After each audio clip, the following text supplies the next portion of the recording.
this is Badassatron bringing you LEGO Transformers Head-On. Now, Head-On here is a Duocon. First time I've ever built one, and they are very, very, very simple, but I think they work really well. I was building, well, not building, more so messing around with bricks and hoping they somehow make a transformer. And while searching for reference material, I discovered Robots in Disguise Crash Combiners. And now these things were, you had two vehicles and you would smash them together and they would automorph into like a combined robot.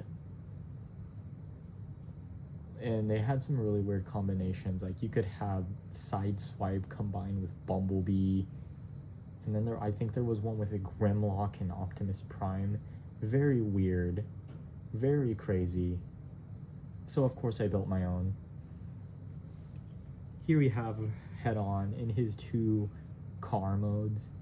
His name's Head-On because while searching through a list of car crash names, I discovered that if two cars were to hit each other on their front ends, it's a head-on collision. I mean, this kind of sounds like common knowledge to me. I don't know why I didn't know this, but oh, whatever. Anyways, here we have the two cars, so let's look at both of them individually. So we're gonna start with this car first. I should point out now that these guys aren't really based on any specific car. They're just kind of car. Anyways, here we have the first car. I mean, he's a car. It's kind of, because of how the transformation works, he is like, the back wheels are kind of hoisted up, which means he's not, it's kind of weird.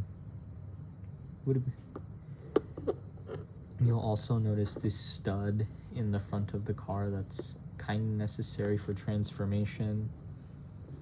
We've got his windshield.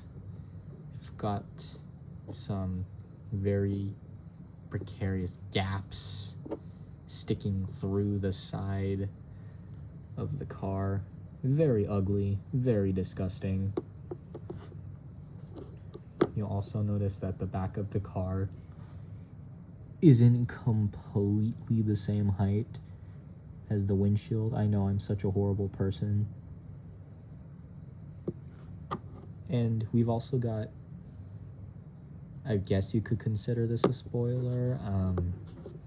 I don't really think it works, but it's there. Now we're gonna take a look at the other car, which is, again, car. The sides here are noticeably thick. The top isn't as thick, so it makes the top of the car look very, very interesting, to say the least. There is a gap, but I don't think it's nearly as bad as the other car. The back is pretty clean. The worst part about this one for me is the front. Again, kind of necessary for based on the way this thing transforms, but it's very ugly. And again, next to each other, for those who care, here's underside. You can see his head. Sad. And for a size comparison, here we have the cars next to a minifigure, and this scale does not work in the slightest. These are incredibly small cars, or the minifigure is just huge.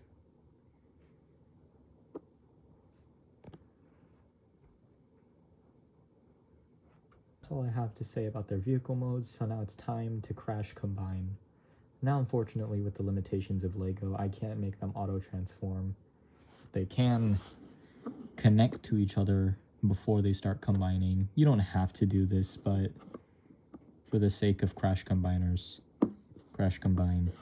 Starting with the lower car first, we're gonna take this section, lower it down. The hood is gonna come up, rotate 180 degrees.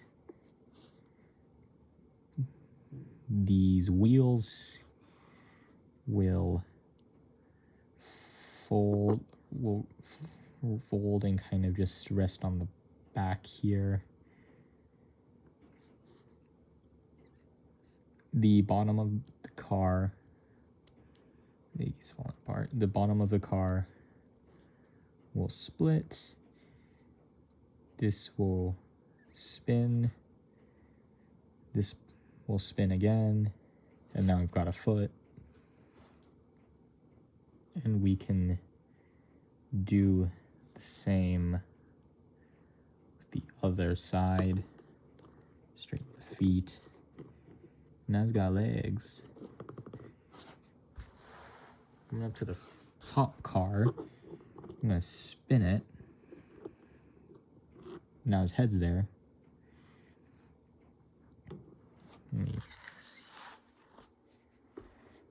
We're gonna take the hood of the first car, fold it up. This will fold, one side of the car will fold down, and if the camera will focus, it will rotate down. Thank God I got it without anything breaking. And we can do this. Oh, we can do the same thing to the other side. No, we can't, because of course this breaks off.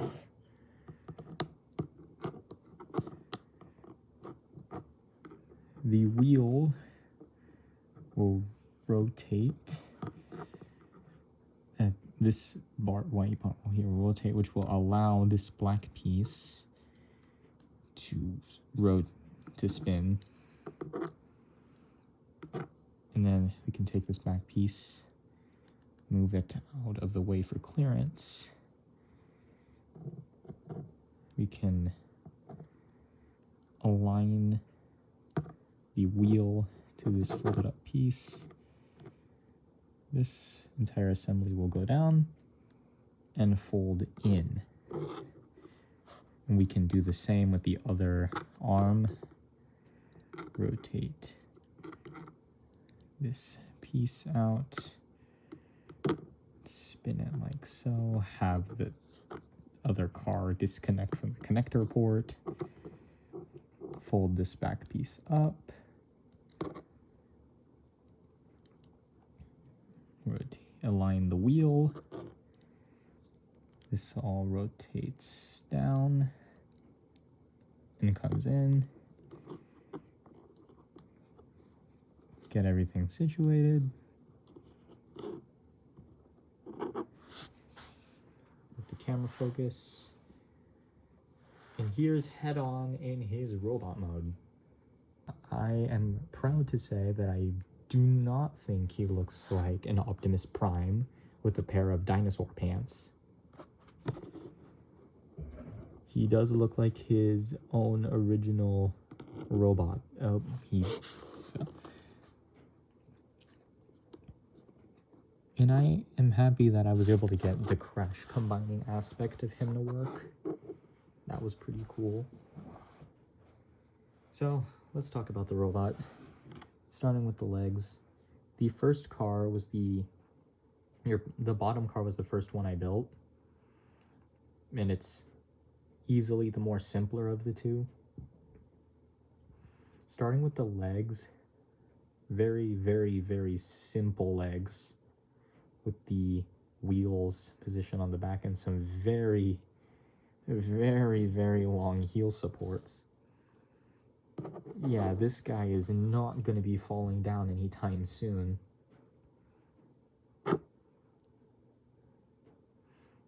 If you wanted to, you could place these wheels on the sides of his legs rather than behind, but that's kind of going to get in the way of his arms.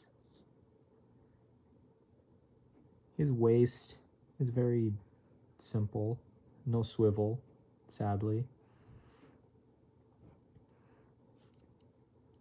The wheels of the front wheels of the bottom car end up folded on his back, and I, for the love of God, did not figure this out quick enough. This took me way too long to think of. I originally was using these 1x1 bracket pieces for the wheels in the front, and it was kind of getting in the way of the arms, and it took me, I found the solution, but it took an incredibly surprising amount of time for me to figure that out. We've got the chest, which is the front windshield of the first car, and I like how it kind of bleeds into the front of the car, and it's, again, not just an Optimus Prime wearing a pair of pants.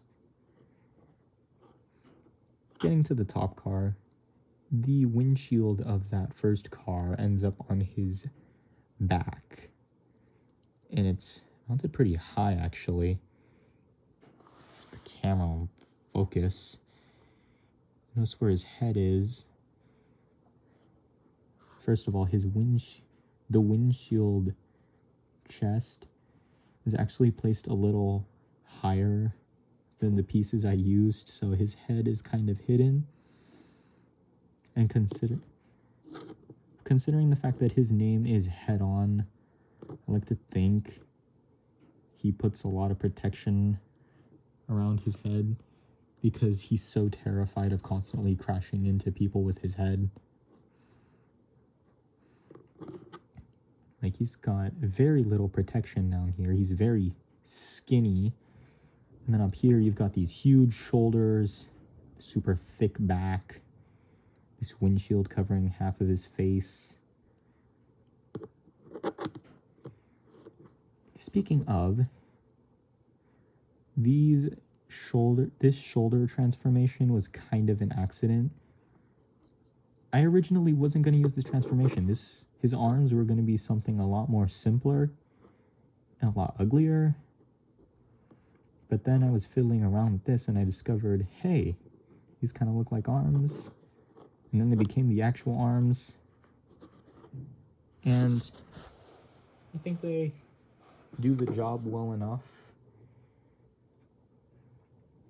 It does come at the downside of not being able to hide these bottom wheels well enough. I mean, the top wheels, they kind of merge into the shoulder, and I actually quite like the look of that.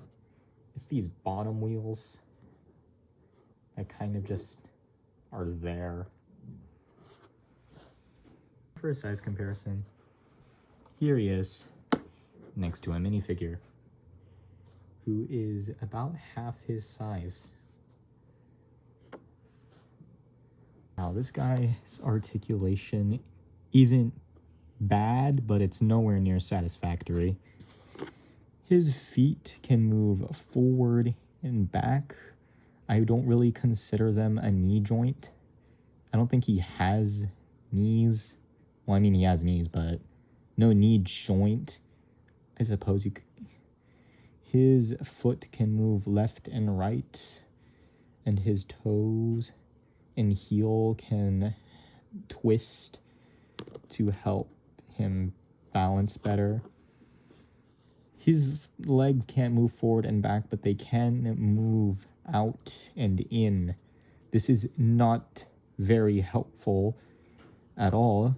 There's really only one pose you're gonna be getting his legs to bounce into, but oh well.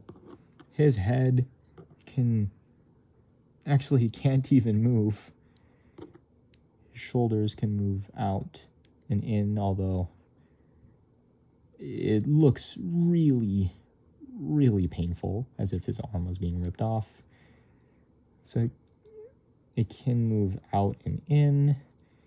His arm can just barely move forward. Yeah. He technically has articulation, but you're not going to get many poses out of him. And that's fine with me. This guy, what I like about him isn't really his robot mode or his vehicle modes. It's just the transformation. I find the transformation very, very fun. That's all I have to say about Head On, so I will see you in the next one.